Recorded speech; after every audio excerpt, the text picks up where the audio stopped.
15 days, 7,500 kilometers along the Red Sea and through the deserts of Saudi Arabia. This isn't an advertisement for an exotic holiday. This is the itinerary for the Dakar, known as the toughest rally race in the world. Not many people can say that they've raced the Dakar and survived, but South African driver Brian Baragwanath and navigator Taye, freshly back from the race, can proudly tick this off their bucket list.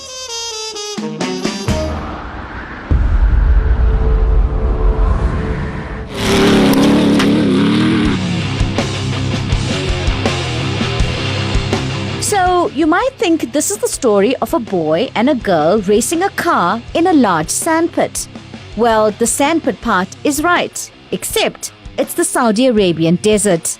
The car is a state-of-the-art South African-built, sexy, sophisticated machine called the CR6.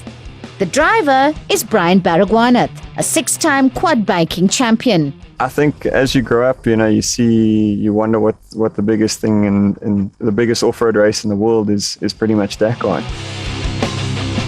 The navigator is pint-sized dynamo bike rider Taye.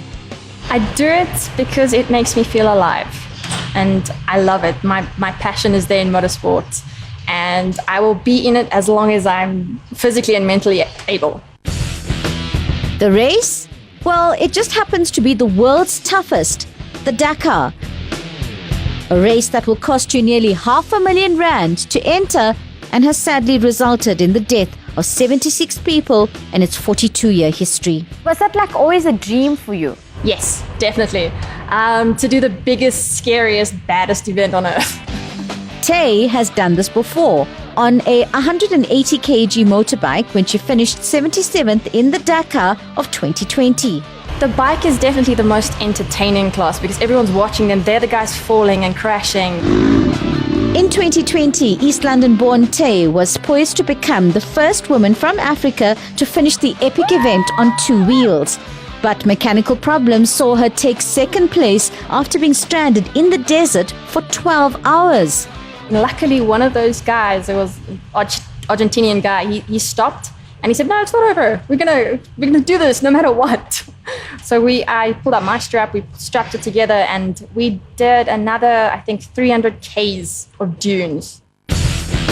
Taye started Dakar 2021 with 165 off-road races to her name. This year's Dakar rally started and ended in the city of Jeddah, Saudi Arabia, and covered a total distance of 7,900 kilometers in 12 stages over 13 days. So if your starting point is, let's say, a road that forks off right into the dunes, that's just the dunes. You need to be right at that starting point. And your degree needs to be, if they say at the fork you need to be turning right to degree 70 for 3Ks, you need to be on 70 for 3Ks. If you're deviating, you need to make up for it. Or if she misses a caution, you could be going on doing 180 Ks an hour and there'll be a massive hole, and that's on the road book. And if she doesn't call that, we could crash into it. So that's literally the navigator is the boss in the car. You have to listen to the navigator. And you can't straight line through the dunes. So you are doing this the whole time. You're off that cap the whole time. So you need to calculate to make sure you, at the end of the 3Ks, you're still going to be on the right cap. So you got to be sharp. I've got to be super sharp, like calculations all the time. And the desert doesn't have many landmarks, and what you see on the left is pretty much what you see on the right. So navigating is very different from actually racing your own bike. Yes. On the bike, you have a scroll in front of you, which is your road book. And you're seeing pictures and numbers and images and illustrations and arrows. And you're immediately seeing a picture and you're understanding it. And now I've got to do that and put it all into words that Brian can understand. And I've got to do it competitively because he is a very fast driver. So he needs a very competitive navigator. 32-year-old Brian, who finished third in the 2016 Dakar, says it's like running a marathon every day for 12 days. So moving from quad bikes to something like this, is it a luxury move for you? Well, it was definitely very comfortable at the Dakar, being in this race car with aircon and fantastic suspension and the great speed that it has. But psychologically, it's very, very stressful to race the speeds, and the amount of competition was intense. He joined Fourways-based company Century Racing as an engineer and their race car driver. His office is in the car and the racetrack is right next door. So we essentially try and break the car all the time and try and improve it. And You try to break the car all the time. We're constantly looking for peaks in performance, and so we come to this test track quite often. For the petrol heads, the CR6 is a custom-built petrol two-wheel drive.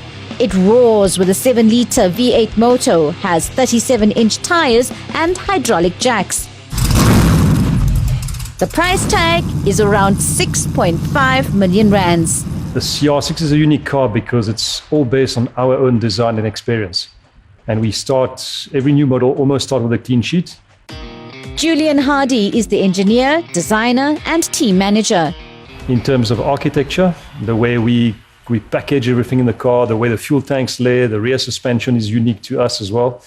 And not many people have followed our lead, but we're quite happy with that to keep our advantage.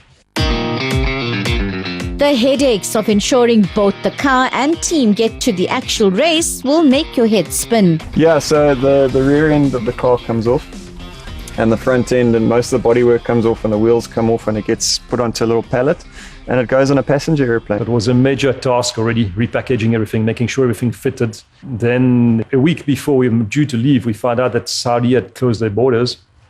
So all passenger flights were actually cancelled. And we found ourselves with a major problem. Like, we thought, okay, this is it. The race isn't even starting for us. Their charter flight to Jeddah landed at 2 a.m. and was reassembled under the watchful eye of Holman Moyo, the chief mechanic. It's a crazy stuff, though. It is a lot of work. We even don't sleep maybe for 3 days. So it's a hard work, but it's a good experience because we meet other teams and see how they are doing things, how are they organized.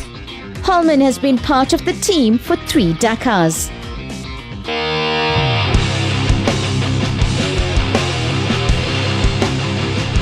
By this time, I'm so caught up in Dakar fever that I find myself in race overalls in no time. Not many people can say they've driven in a Dakar car, so I'm game. I find the interior of the car is small. Very small. It's claustrophobic, in fact. I'm sitting on what resembled a booster seat, and I can't see over the dashboard. Brian seems to think this is the best thing since driving the Dakar. 15 minutes later, I was done, and not a finish line in sight. It's great. You took it easy. That taking it easy. Yeah. So you took me for a small spin. I still don't feel like I'm right, eh? What speeds do you get up to? Well, we limited a Dakar to 180. On this test track now, we did just over 150.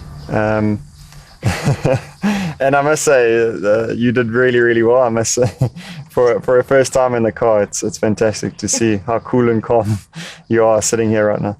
What is it like racing? Because there's small little things that happen that people don't know about. You're racing for all these hours. What if you need to go to the bathroom? What happens? So quite often there's a question in the car, which I say to Taye is how long to decontrol, and then her response would either give me a distance or say it's too far. I've already. The last time I asked her that, she said, "Well, I've already peed my pants. You're gonna have to pee your pants." A small price to pay. They made South Africans incredibly proud by finishing in an unbelievable 32nd place overall. So everybody looks up to that, and you grow up watching it and looking at it, and now the fact that we've done it in the most prestige class, I think, hasn't quite hit home yet. They're already gearing up with big dreams for Dakar 2022, and it's wheels up.